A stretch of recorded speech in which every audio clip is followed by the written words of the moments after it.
The sun had barely set as Julian trekked deeper into the forest.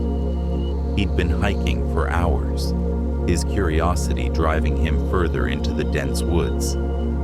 The air was heavy with the scent of damp earth and decaying leaves, but it was the silence that unsettled him the most.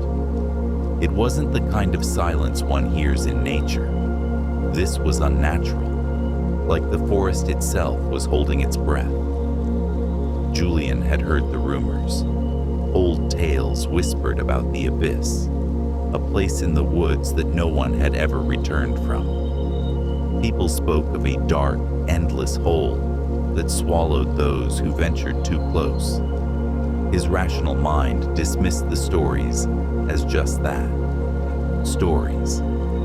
But the further he went, the more the trees seemed to close in, the shadows stretching longer and deeper.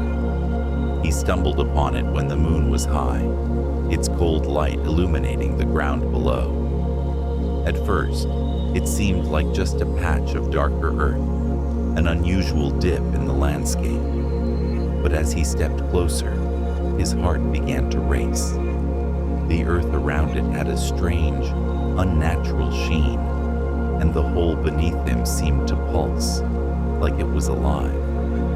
He could see nothing at the bottom, just a swirling void, stretching down into what seemed like an eternal chasm. His instinct screamed at him to turn back, but curiosity kept his feet rooted to the spot. Julian crouched down, peering into the abyss. He heard nothing, but in the silence, a voice seemed to whisper in his ear, faint at first, then growing louder. It was a voice like no other, deep and ancient, a sound that filled his bones with dread. "Come closer," it murmured. "Come and see what lies beneath."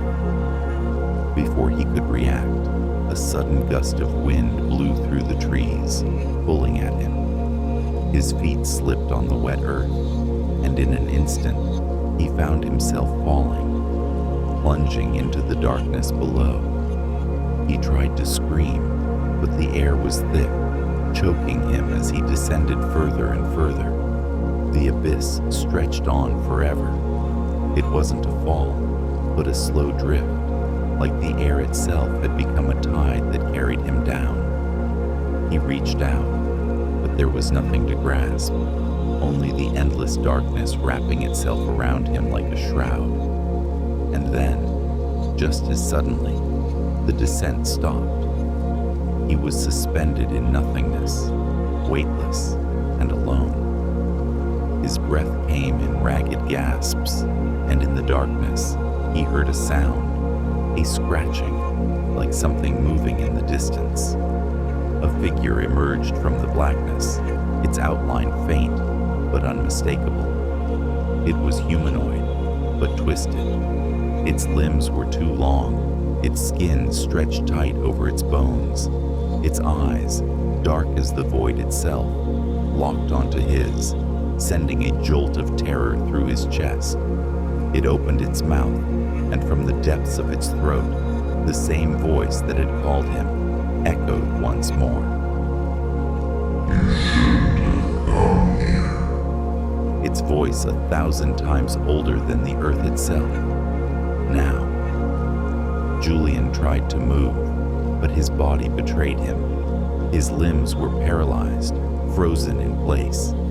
The figure advanced, and with each step, the darkness seemed to stretch even further, closing in on him from every side. He could feel its cold breath on his face, the smell of rot and decay filling his nostrils. There was nowhere to run. "You will never leave." The voice echoed again, its tone final and absolute.